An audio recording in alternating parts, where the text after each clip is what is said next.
Bismillahirrahmanirrahim. Assalamualaikum warahmatullahi wabarakatuh. Perkenalkan, nama saya Salih Fathan. Saya adalah siswa dari SMN 1 Parungkuda, kelas 12 IPA 4. Sebelumnya, saya akan mengucapkan banyak-banyak terima kasih kepada Allah Subhanahu wa Ta'ala karena telah memberikan nikmat segalanya. Tak lupa, salawat serta salam semoga tercurah limpahkan kepada Nabi Muhammad SAW.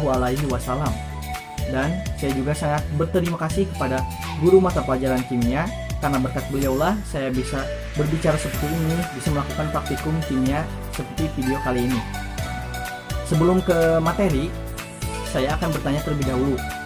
Bagaimana kabarnya teman-teman? Semoga kalian dalam lindungan Allah Subhanahu wa Ta'ala. Amin, Allahumma amin.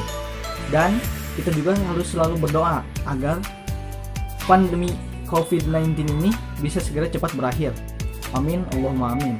Di sini saya akan menjelaskan efek tindal terhadap larutan, suspensi, dan koloid.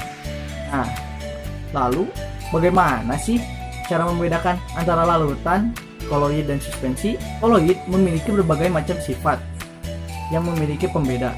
Jenis sifat yang tidak dimiliki oleh larutan dan suspensi yaitu efek tindal. Apa sih efek tindal itu? Efek tindal adalah gejala penghambatan berkas sinar oleh partikel koloid. Hal ini disebabkan karena ukuran molekul koloid cukup besar. Efek tindal ini juga ditemukan oleh John Tyndall. John Tyndall ini adalah seorang fisikawan asal Inggris. Secara fisik, efek tindal juga bisa dilihat menggunakan senter. Bagaimana sih cara melihat efek tindal menggunakan senter? Yuk, kita lihat. Nah, baik. Di sini kita akan melakukan percobaan untuk membuktikan bahwa efek tindal bisa kita lihat secara langsung. Yang kita butuhkan yang pertama yaitu kita membutuhkan senter, 3 buah gelas, dan 1 pengaduk, bisa sendok ataupun yang lainnya.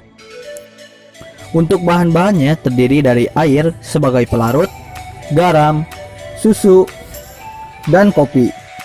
Pada sistem koloid, air disebut sebagai zat pendispersi atau penyebar, sedangkan garam dan susu sebagai zat terdispersi atau zat tersebar. Pada gelas pertama dibuat campuran garam dan air, kemudian diaduk hingga terlarut sempurna.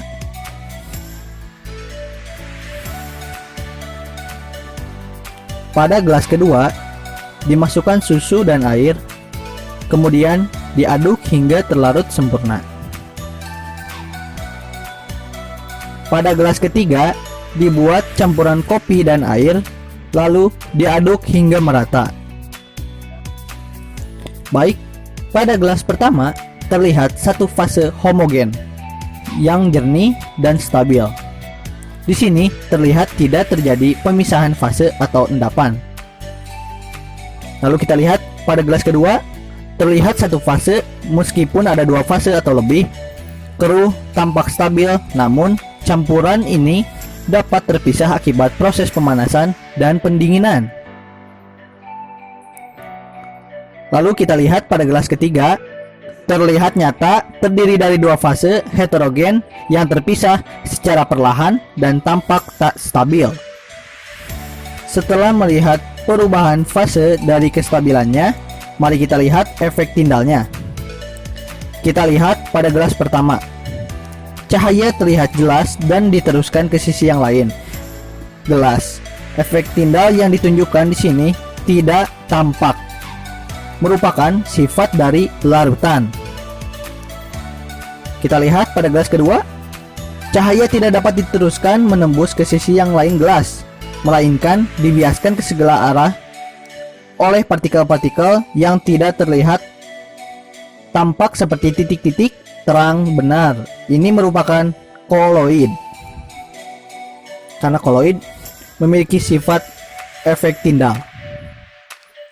Kita lihat pada gelas ketiga, cahaya dari senter tidak dapat diteruskan ke sisi lain gelas.